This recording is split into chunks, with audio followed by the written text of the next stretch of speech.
Shalom family, welcome. Hey, today we're gonna be talking about chickens. So if this is your first time on the channel, man, I appreciate you for watching the video. And for all my existing subscribers, for all my OG subscribers, man, just want to say I appreciate y'all. And so I'm Dre over here at Set Apart Gardens, for y'all who don't know. And over here we teach self-sufficiency.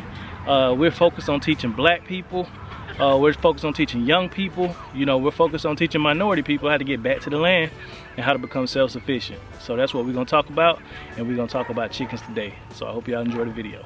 Let's go. All right, so as y'all can see behind me, these are my meat birds. Well, some of them are my egg layers that's growing, but most of them is my meat birds. So we're gonna be talking about chickens today, y'all. And so mainly the first thing I want to get into as far as with chickens is, why would somebody want to get into chickens, right? Why would somebody want to start a flock of chickens in their backyard, or you just moved on a piece of property?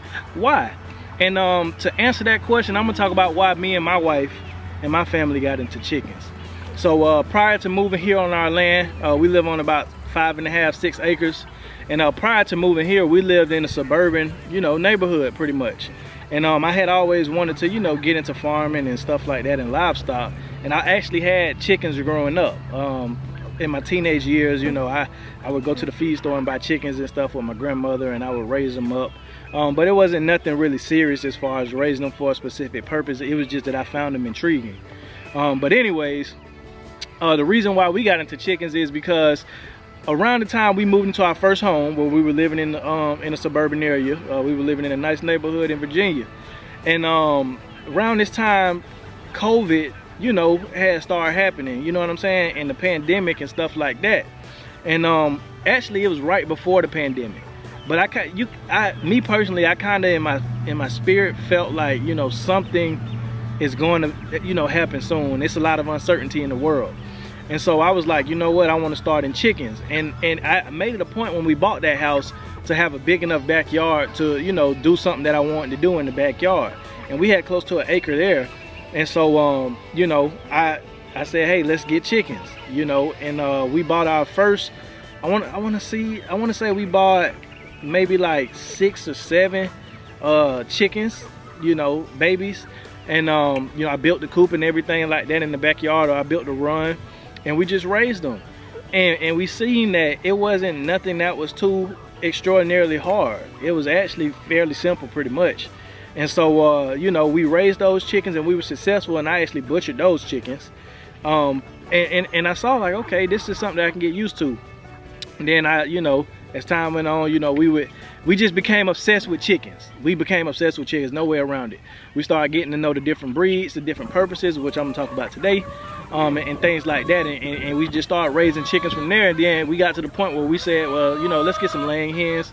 And so I built the coop and everything like that, and we got a couple of laying hens, and they provided us eggs. And at that point, you know, for the remainder of the time we lived in that house, we never had to go to the store and buy eggs.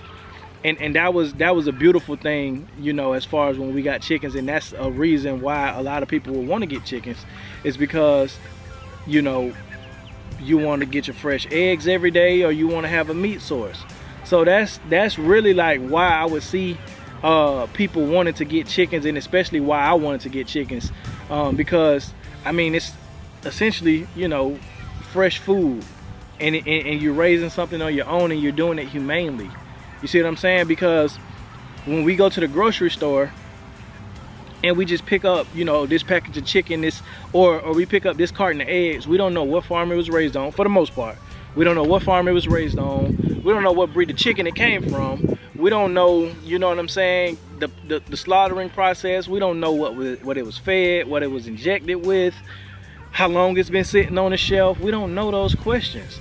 So it's important that we get a connection to our food, and that's the main reason why I would say I wanted to get chickens, and why most people will want to get chickens, is so you can have that connection with your food.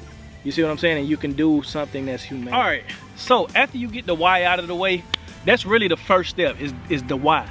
But after you get out of the way, the purpose, right? So what's your purpose for chickens, right? And when I say purpose, I mean, what is going to be the purpose of the chickens that you're going to bring into your backyard or your homestead or whatever the case may be? And you have two main purposes. You have milk, I'm sorry, that's cows and goats, I'm sorry, but you have meat and you have eggs. And the reason why it's important to determine that is because you have specific breeds of chickens that are for meat and for eggs. You see what I'm saying? And you know, I mean, pest control, I don't know, but mainly the two main purposes are meat and eggs. And once you determine, okay, so I want to get some chickens that's going to lay eggs for me, I want fresh eggs every day, then that's going to help you into determining what breed of chicken you want. You see what I'm saying? And because they're specific, trust me, there's specific breeds for just about whatever you want in chickens. If you want a chicken that lay green eggs, there's a chicken that lays green eggs. It's called the Easter egger. If you want a chicken that lays, you know, deep brown eggs, then you would want a copper Moran. You see what I'm saying? So there's different chickens, and if you want a chicken that's gonna lay dang near every day, that's gonna have a high production of eggs, there are breeds for that. And we're gonna get into some of the breeds. But then on the other hand, you have chickens that are bred specifically for meat. You see what I'm saying? That growth, you know, at a certain rate, and they give you a higher yield in their carcass. You see what I'm saying? Some of them are bigger breasted. You see what I'm saying? Versus, you know, like if you were trying to raise an egg laying chicken for meat, then those breasts wouldn't be as big, or those leg quarters, or those, you know, thighs wouldn't be as big, or the wings wouldn't be as big. So it's important to determine the purpose and what you want. And I know most people, especially living in a residential area, they want chickens for the purpose of laying fresh eggs every day. So that's the second part of this, is the purpose. So once you determine the purpose, that determines the breed. All right, so let's talk about some breeds, because once you get your why out of the way, then you get the purpose. You want egg layers, you want meat birds, and you also have dual purpose, which will lay eggs and they'll be great for meat. All right, so let's get into some of the egg laying breeds. I want to give some honorable mentions, but there's tons of egg laying breeds. It depends on what you want, because this is the thing. You have certain egg layers that lay brown eggs, some that lay white eggs, some that lay different color eggs. You see what I'm saying? That'll be like, because I had a chicken one time that laid olive green eggs, and it was so beautiful. But unfortunately my dog got loose one day and it wasn't pretty. But yeah, that's just life. That's just life. You got different chickens that lay different color eggs, and you have different egg layers who have a higher production. You see what I'm saying? You got certain egg layers who are more docile, you know, breeds to deal with, more easier breeds. And then you got some that are aesthetically pleasing. Like you got silkies. Those things look, I mean, they're a unique looking chicken. You see what I'm saying? Because you know, just their physical aesthetics pretty much is different from what you would normally see in the chicken.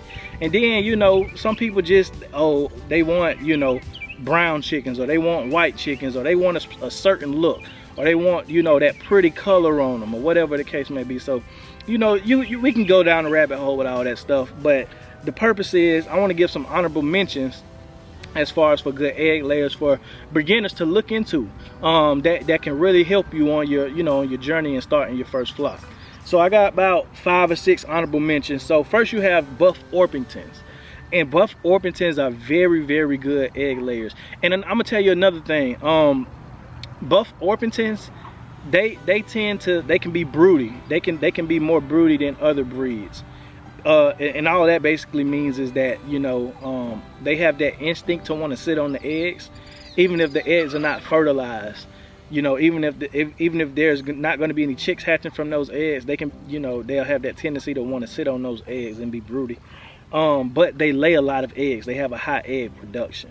So that's a good breed if you want to start, and especially if you want to breed your own chickens. So you want to start your first flock, and then you get your rooster, and you know, you want to start breeding your own. You don't want to buy from outside sources, which is my plan, by the way, because I'm tired of buying from people, and I really want to be self-sufficient, because that's the goal over here at this channel, is to be self-sufficient, and to not have to depend on any external sources. So that's why I'm breeding my own dogs, breeding my own sheep, working on the goats, and we'll talk about that in another video. But you know, my own goats, and just everything that I eat, my own turkey.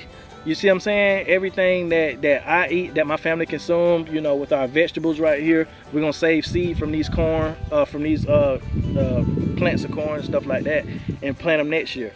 But the goal is self-sufficiency. All right. Another breed is Isa Browns. Now that's a breed that I started with my egg layers. when I was living in Virginia at my old house. I got Isa Browns, and those I forget what they're crossed with, but they are a very, very good breed for egg laying. They lay brown eggs, and they lay quite a bit. Like, they lay frequently. Sometimes they can lay up to 2 a day, but mainly you're gonna get 1 every 2 days or 1 a day. It just depends on the season. It depends on the feed and stuff like that that you're feeding them. All right, another one is Rhode Island Reds. That's a classic, Rhode Island Reds. Rhode Island Reds are a classic chicken breed. They come from Rhode Island, of course. That's the, that's in the name. And Rhode Islands, they have a high egg production. I believe they lay brown eggs, if I'm not mistaken, because I had a couple of Rhode Island Reds at one time. In my personal opinion with Rhode Island Reds, they're good. It just took a long time for them to mature for me. And that could have been because I got them as chicks and stuff like that. But they can be mean. They're not as docile, as say a Buff Orpington or Isa Brown, but they're still good chickens nonetheless. Another one is an Easter egger. Easter eggers are very good, very good. You know what I'm saying? They lay different color eggs, and they can lay like a green, a blue, a tan, a cream. Just pretty eggs. Like, you wouldn't even want to eat those eggs. That's how pretty the eggs, are that they lay. But Easter eggers are good. You also have copper Marans. I have one in my coop over there. And copper Marans, they can be expensive. But black copper Marans, they lay a very deep brown. It's almost burgundy color egg. It's such a beautiful egg that they lay. So those are good too. Copper Marans, right? And the last one I want to say is white leghorns, and those lay white eggs, if I'm not mistaken. White leghorns are good as well, if you want to get into, because not everybody particularly cares for the brown eggs. Some people might want, a chicken that lays white eggs, or whatever the case may be, or they just might not even care. They just want a good egg laying breed. And what I will tell people, because I've heard this before, people are, they'll look at the eggs that come in the grocery store and they'll think because those eggs are white that somehow those are come from a lesser of a breed of a chicken. Because when you think farm fresh eggs, the way it's marketed, it's typically marketed as a brown egg versus a white egg. So you'll think because it's a white egg that it's not farm fresh. But different chickens lay different color eggs. It doesn't matter if it's white or brown or olive or cream or whatever. They all farm fresh. If you raise it on your farm or you raise it in your backyard, it's still fresh. All right, meat birds, right? So say that you just want to raise a couple at a time, 10, 15 at a time, that you want to put some meat in your own refrigerator or your own freezer or whatever the case may be, and you want it to be fresh. One of the best breeds that's around, I'm pretty sure everybody who's experienced or at least has raised chickens knows this breed. It's the Cornish cross. Cornish crosses are, in my opinion, the best for meat production because they grow at a rate that's so fast. You see what I'm saying? They grow, I want to say it's between 8 to 10 weeks, they're ready to butcher. You don't see that in any other breed, really. You see what I'm saying? For the most part. But the only downside to the Cornish cross breed is that they won't reach an age to where they're sexually mature and they won't reproduce. You'll always have to buy them because they're a cross between the Cornish rock and I want to say the white leghorn. If I'm not mistaken, but don't quote me on that. But they're mixed between two specific breeds, and the breed itself cannot self-sustain itself pretty much. So anytime you're gonna want to raise Cornish crosses, you're going to either have to buy it or you're going to have to cross those two specific breeds to get that product. But again, like I said, 8 to 10 weeks, you got meat in your freezer. You can't really beat that. That's what most of, I want to say, the chicken industry uses, is the Cornish cross breed. Then the next breed is the red broiler. Pretty much any broiler, right? Let's just, any broiler breed is good for me. You got red broilers, you got rainbow broilers, you got, I mean, it's new breeds coming out. You know what I'm saying? Almost every month, every year seems like there's a new broiler breed that's coming out. There's a new breed of chicken that's coming out, because all you're doing is crossing 2 different breeds or 3 different breeds or 4 different breeds to get a desired outcome. You see what I'm saying? But any broiler is gonna grow fast. And you feed them a high protein feed, you see what I'm saying? And they grow and they're ready to slaughter and ready for the freezer, you know, within, you know, 2 months, 3 months. You know, that's kind of not really heard of for your traditional heritage breed chickens. You see what I'm saying? And heritage breed just basically means like, you know, pure bloodline, purebred pretty much chickens. You know, old, you know, like you got heirloom seeds and stuff like that. It's pretty much the same thing, just the original breeds.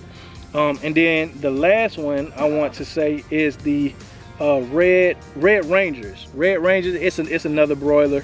You see what I'm saying? But it's good nonetheless, right? So any of those breeds, you got the white Cornish cross, you got the red broiler, you got the freedom ranger, and any broiler breed pretty much are good for meat. All right, y'all, so now that we got those two out the way, next is what you have, your dual purpose breed. So your dual purpose breed is a breed that's gonna lay eggs and is gonna be good for meat as well when you choose to process, right? And so I got a couple of breeds for that, because you can really have a lot. You see what I'm saying? They lay brown eggs, they can lay white eggs, whatever the case may be, but you have a lot of different ones. And I want to say the first one is white Plymouth Rock. The white Plymouth Rock is a great dual purpose breed. You see what I'm saying? I mean, once they reach full maturity, they could be good for meat, and you could slaughter them and harvest them, or you could just let them lay your eggs. And then once they, you know, come to that end of it and their production starts slowing down, then you can go ahead and cull them and process them and put them in your freezer. Also, you have your golden lace Wyandottes. Wyandottes are good, really good for egg production. I have a Wyandotte in here, but again, they're also good for meat as well. And then and this is so important because, I mean, really any chicken is edible. Like, let's not, you know, just say, oh well, you know, no chicken that's you know, specifically for eggs, it ain't gonna be good for meat. No, you know, every chicken is edible. You can eat every chicken, you see what I'm saying? But the purpose is to have a good yield on the carcass, and with these breeds you're gonna have that, especially with the Wyandotte, especially with the white Plymouth Rock. The next one, black Jersey Giants, and that should be self-explanatory, you know, because, you know, they're a bigger breed of chicken. And really the only difference you'll see between these dual purpose breeds and like your broiler breeds is that the broiler breeds, the time that it takes from birth to processing, right? Because these take longer to mature, because, you know, they're you know, a specific breed, you know, and they're not mixed, they're not, you know, crossed between this breed and that breed, you know, to make a super breed. But once these reach maturity, they're just as big as the broilers. They might not have bigger breasts per se, but, you know, they're still, you know, as big as the broilers. All right, and the last one is the well, no, I'm sorry, after the black Jersey Giants you have black Australorps. Australorps are good, and then you have the buff Brahmas. Those are good as well. So those are just some breeds to look into if you want dual purpose, because you might, you know, you say, let's just say, you know, you raising chickens in your backyard, you got a normal residential backyard, and you got, you know, 6 laying hens that's laying your eggs, and, you know, the egg production slows down with a couple of them, and you want to cull them and put them in your freezer, and you want to have some fresh meat. You know what I'm saying? That's really, you know, what you're looking at. You see what I'm saying? So that's good. That's the good part in getting the dual purpose breed. Now, some dual purpose breeds, the egg production won't be as high as a specific egg producing breed, but nevertheless, it's still going to lay you some good eggs. All right, now that you got a breed selected, right? We got our what, we got our purpose, we got our breed. Now that we got all that, you know, figured out, now it's time to either build a chicken coop or buy a chicken coop, right? Now, for those who are like me, you see what I'm saying? I'm not finna pay no $300 for no literally this big coop, this big, yay high. I'm not spending all that money for that. I'm not. I'm sorry. I'm not doing it, because for half of that, or for a third of that, you can go and buy the wood that's needed, and all you gotta do, or the materials rather, that's the wood and the hardware cloth and everything that you're gonna put on. I mean, you could literally get all that for half of that price and build it yourself. That's just me.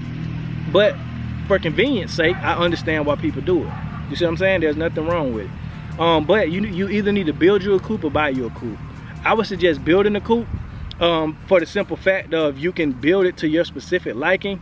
Now, if you're not such a great builder like me, when I first started, I'm not really a good builder, but at the same time, I know how to, you know, make sure something is secure enough and make sure it's good enough for my chickens. Like this back here, for instance, built this. But if you're not really a good builder and you just want convenience, you just want something you can slap together real fast and throw in the backyard, I would suggest going on Amazon and buying, you know, one of those coops that you could just assemble real quick. You see what I'm saying?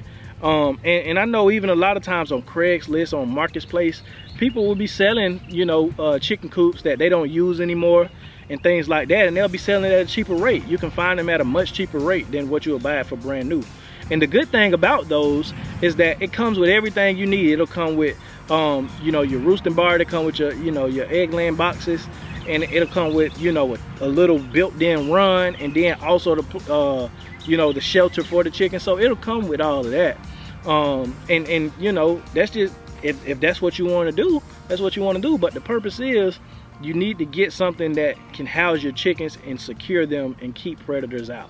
You see what I'm saying? So whether you want to buy that coop and build a run, or whether you just want to, or whether you want to buy the coop and buy the run, or whether you want to build the coop and build the run, you could do either one. And as long as they house safely, that's all that matters.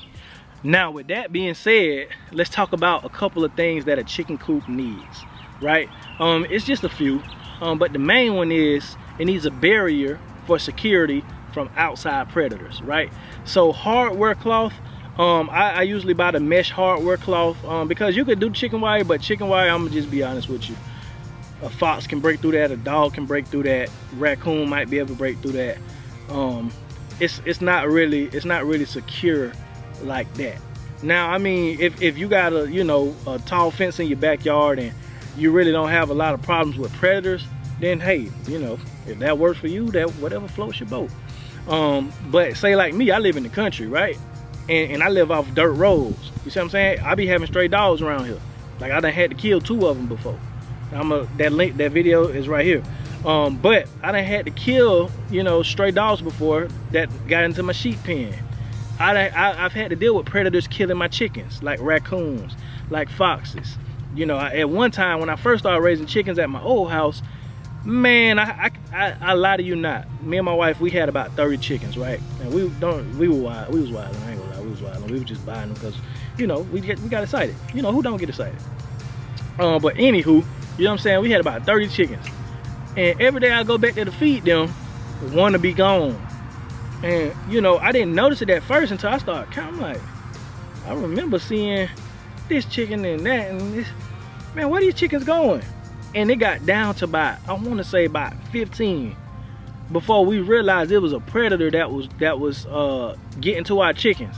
And I want to say at first it might have been a fox or a raccoon, but right around one of the last times, the neighbor's dog was coming over in our yard and killing our chickens. You see what I'm saying? So I think it was a mixture of, it could have been raccoons at first or a fox at first, but then it was a dog too. And the reason why I say that is because when the dog would kill the chicken, he would just leave the body. You know, usually a predator, when they kill it, you know, they'll drag the body with them and they'll eat it. But a dog, they'll just kill a chicken and they'll leave it. They wouldn't even, you know, bother it after that. It's like they love the kill factor. And after that, they just, once it's dead, they just go about their business. But anyways, I digress on that point. But you need a protective barrier. Oh no, you know what? I'm not done off that point. And I want to make this point. The dog, the neighbor's dog who got out and everything, you know, they was trifling people, because after we told them that, and you know, they offered to reimburse us and we took the reimbursement, they were still so mad that they went and called, you know, the city on us, and the city came out and they was like, oh, y'all can't have this many chickens, and you only can have 5 or 6, and you know, you got to get rid of the rest, and the chicken coop is not, you know, it's not up to code, so you got to rebuild it and put it over here and all this stuff. But anywho, stop snitching. That's the message. But you know, you need to have a protective barrier. You need to have some hardware cloth, and this is why I say I'm not mad at you if you want to buy your coop, because hardware cloth it's a little pricey, but at the same time it's a necessity for your chickens. So you need hardware cloth, You need a nice secure door on it that nothing can pop the lock on the door. And you know, you just and you need a barrier around the bottom so nothing can dig up under that. So you need that type of security. Also, you need a roost. You need a place where they can roost. You see what I'm saying? Whether it's just a stick that they can roost on or a roosting bar, they need somewhere to roost because chickens love to roost. You see what I'm saying? You ever heard the saying, the chickens coming home to roost? That's what they do, and that's how they sleep. So it needs a roost. Also, you're gonna need laying boxes. So in mine, I don't know if you can see that up there, but I use the laundry bins that you could buy at Walmart for $3 to $5. Cut a hole in it. You see what I'm saying? You keep the top on it. You put some hay in there. You put some pine shavings, whatever. Boom, laying box. And you ain't gotta go on Amazon and buy these $50, $60, $70, $80 laying boxes. Cause I made that mistake at first too. And you know, it's just, if you want it to be aesthetically pleasing, then hey, by all means. But if you just want something that's functional, go with that. You see what I'm saying? Or go with an old, I mean, it could be an old speaker, you know, that you ain't using no more. You cut a hole in it and they can, you know, it could be a old milk crate or whatever the case may be. But something that they can lay their eggs in and somewhere that they can get in there and feel comfortable to lay their eggs in. You need an egg laying box. Just want to make sure I'm not forgetting nothing. Oh, also, you need, if you're gonna have a stationary coop like this, you're gonna need deep bedding. You see what I'm saying? Because, and this is the perfect time to talk about it. It's been a rainy season. It's June. You see what I'm saying? You know, May and June is typically rainy, right? And when it rains and you don't have deep bedding, what's gonna happen is it's gonna turn to mud. You know, the ground, because chickens naturally till the ground. They scratch and they till and they pick for bugs. And before you know it, you ain't got no more grass left and it's just all dirt. And when it rains, then it's all mud. And mud mixed with their manure and it stink. You see what I'm saying? And the flies, and it's not good for them to just be sitting in that mud. They feed in that mud and it's soaking in, you know, it can cause disease. So you don't want that. You want something that's gonna be, you know, deep bedding. So you can get some wood chips. You know what I'm saying? I do a mixture of wood chips and straw and hay. You see what I'm saying? So I just go buy a bale of hay and I throw it down in there and they'll turn it over and till it and stuff like that. And then the wood chips as well. And then eventually it'll break down, so you just keep replenishing it and stuff like that. Grass clippings, after you cut the grass, you could throw that in there as well. But if you're gonna have a stationary coop, I suggest doing a deep bedding method, because also when you do that deep bedding method, they'll turn it over so much and they'll cause all that stuff to break down, and it'll become rich soil as well and rich compost that you can put on your garden. That's why I got my chicken coop right by my garden. Let me show y'all. Garden right there, chicken coop right here. You see what I'm saying? So those are the essentials that you need for your chicken coop. You need your egg laying boxes, you need your roosting bar, you need your barrier, a secure barrier for your chickens. You need a good waterer like you see right there behind me. You need a good feeder, you know what I'm saying? Or you can just throw it out on the ground, they'll pick it, it don't matter. You know what I'm saying? And what was the last one? The deep bedding. That's what you need for your chicken coop. All right, so who can own chickens, right? Who can own chickens? And the answer is simple. You can have a residential backyard, or you can have acres of land. As long as, you know, you're allowed to have chickens, you can have chickens. There are some restrictions, however, because I know in a lot of neighborhoods, especially with HOAs, there's a limit on what you can have, if you can have any. And the reason I say that is because when I lived in the neighborhood, the limit was 5 laying hens and no roosters. But every HOA is different. If you're in an apartment, you can forget it. You know what I'm saying? But as long as you got a backyard, you know what I'm saying, you can have, most likely you can have chickens. But just go online and look up your local, you know, your county or your city, wherever you live in, and see what the requirements and what the limit are. But usually it's 5 or 6 laying hens and no roosters. But you know what I'm saying, anybody can have chickens. They're not hard to raise or to deal with or to maintain. Anybody can have chickens. You don't need a lot of space like a lot of people may think, that you think, oh well, you know, I gotta have a big backyard, or I gotta have some land to have chickens. No, you can live in a, you know, single family home with a nice residential yard and you can have chickens. You can raise chickens. Because I'm gonna tell you something, a lot of people don't know, a little bit goes a long way. And when I say that, what I mean is that You can have 5 laying hens, and think about it, that's 5 eggs every day. 5 eggs every day. So you times that by 7, 5, 10, 15, 20, 25, 30, 35 eggs in a week. That's over 2 dozen eggs in a week. You see what I'm saying? And give or take a, give or take a few. You know what I'm saying? Because not every day your chicken is gonna lay an egg, or sometimes your chicken might lay 2 eggs a day. So give or take a few. But you're looking at about 30 to 35 eggs from 5 chickens in a week. You see what I'm saying? I mean, a little bit goes a long way. So you don't need all of this because I know a lot of times when we're looking at the content, we see people who got the homesteads and who got the acres of land or who got the big yards and they raising chickens. But no, the average person can raise chickens. And the reason I know this is because my great-grandparents, a lot of our great-grandparents raised chickens, and they had small little plots of land. They had small backyards, nice, just standard sized backyards. But they kept a chicken coop and they kept a garden. They kept turkeys. You see what I'm saying? Like they made sure that they kept some sort of livestock and some sort of food source for themselves. A lot of our grandparents, great-grandparents did that. Great-great-grandparents did that, especially during the times of the Depression. You know what I'm saying? That's how they survived. You see what I'm saying? So I feel like we need to get back to that. If you just say, well, I'm gonna just get a couple laying hens for some eggs, that's one less thing you got to worry about when you go to the grocery store. That's one less thing you got to worry about spending money on, is eggs. And if you got enough space where you want to raise meat birds too, then boom, now you're providing a substantial amount of your own chicken. And not only is that helpful for you, beneficially to you in your pockets, but it's beneficial to your health. Your body's gonna thank you, because guess what? You're not ingesting all of those all those steroids, all those different things that's injected into the chicken. You're not ingesting that type of stuff. So do your body and your pockets a favor, and just get a couple of birds and throw them in the backyard.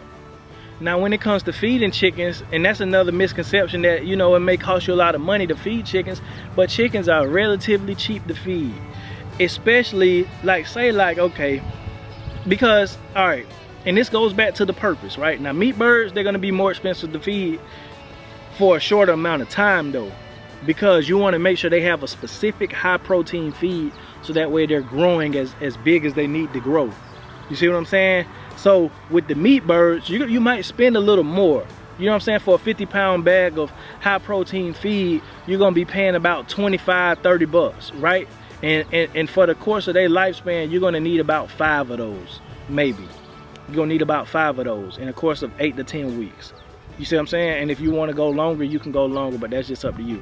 But it's such a short window though for the yield that you get, which is and it also depends on how many you have, because you might not even need that many bags of feed. If you're only raising 10 birds, you might only need 2. You see what I'm saying? But it's for a shorter window, and you're also getting the yield from it. But say if it's just egg layers or a dual purpose breed, you can feed scraps. You can feed meat scraps to your chickens. If bugs, you could throw bugs in there. You can go catch worms out of the ground and throw them to your chickens. Your chickens will eat the worms. Good protein for them. You see what I'm saying? You could throw grass clippings and stuff in there, grass shavings. They'll pick through it, and they'll eat some of the grass, but they'll also eat the bugs that's in there. They'll pretty much forage, especially if you let them free range. If you let them free range, then that cuts your feed bill in half. You see what I'm saying? But if you don't want them to free range and you just want to feed them regular feed, you can go buy a specific type of feed from the from the feed store. And for me specifically, what I use for my egg layers, I use it's called Hen House Reserve. The feed brand is called Combach, so that's Kambach, Combach Feeds, and it's Hen House Reserve. But it has, it's just premium feed. I choose to do that, but you don't have to do that. You can do things like, okay, say if you got rotten fruits, fruits and vegetables that are rotting, you can just throw them in your chicken coop, they'll eat it. You see what I'm saying? You got scraps from your garden, throw it in your chicken coop, they'll eat it. If you got, anything that you don't want to eat, the chickens will eat it. That's just how simple it is. You see what I'm saying? If you got, old, chicken that you It's been in the refrigerator too long. Throw it to the chickens, they'll eat it. So it's not hard to feed the chickens. They'll pluck it and they'll feed. They pretty much gonna forage what they want, and then they'll thrive off of the scraps. The only downside about that is that if you're not feeding them a real good diet for egg layers, then they won't lay as much, perhaps, depending on the breed. But I mean, they still gonna lay. They're still gonna lay eggs. So it's relatively cheap to feed chickens. You can feed, if you got 6 chickens in your backyard, you can feed them for $20 a month. Literally, you can do that. You can do that, and you will still get your eggs. If you got 15, 20 chickens, you could feed them for about $30 a month, $40 a month. You can do that. You see what I'm saying? It's not that hard. It's not that hard at all. All right, now let's talk about a couple of benefits of owning chickens, right?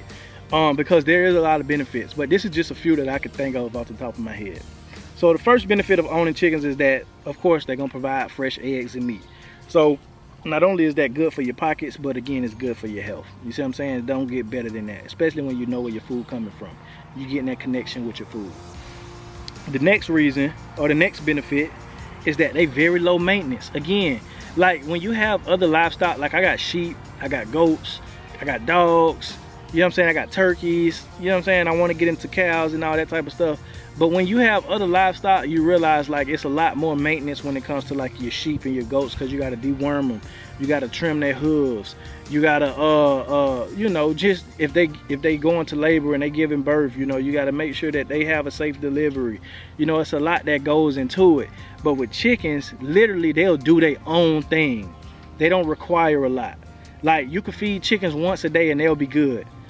With my sheep, I got to make sure, you know what I'm saying, they hay feeder is full, and you know, once in the morning or once in the evening, I go and feed them a little grain or some alfalfa pellets and stuff like that. But you know, literally with chickens, all you got to do, you could just throw the feed out there, you know, feed them once a day. They're gonna thrive on it, they're gonna do good, they're gonna lay their eggs. Or you know, if it's meat birds, you might want to feed them twice a day. Just make sure they got water and they'll be good. Literally, they low maintenance. You throw a little bit of diatomaceous earth out there on their food every once in a while, you know, to kind of deworm them a little bit. But other than that, trust me, you don't need to do much for chickens. The next benefit, they're inexpensive to feed. I just went over that with feeding them. They're inexpensive to feed. It don't take much to feed chickens at all. And if you let them, like I said, if you let them free range, excuse the loud noise in the back, somebody driving loud cars. I hate loud cars and motorcycles, but I like ride motorcycles, so is that a bad thing? I don't know. But anywho, they're not expensive to feed, especially if you let them free range. If you let chickens free range, then they'll do their own thing, and really you won't even have to feed them as much, because they'll pick all the bugs that they can. They really, because chickens, these animals were designed to live in the wild and to thrive on their own, and if you literally let them do that, they will do that. You see what I'm saying? The next benefit is they can be beneficial to your garden. Like I was just saying, you see how good my garden growing up, because my chicken coop right there, and I can take the chicken manure from over there and I can throw it in my garden and it's beneficial. Boom. And then if you got your garden right next to your chicken coop, all those nutrients that go into the ground, then your plants, they'll suck all that, you know, out of the ground. That's what they'll do. You see what I'm saying? So they're beneficial to your garden. That's my dogs over there. But also chickens are natural tillers as well. So like you see my other coop over there, my mobile coop or whatever, my mobile little chicken house that I got my meat birds in.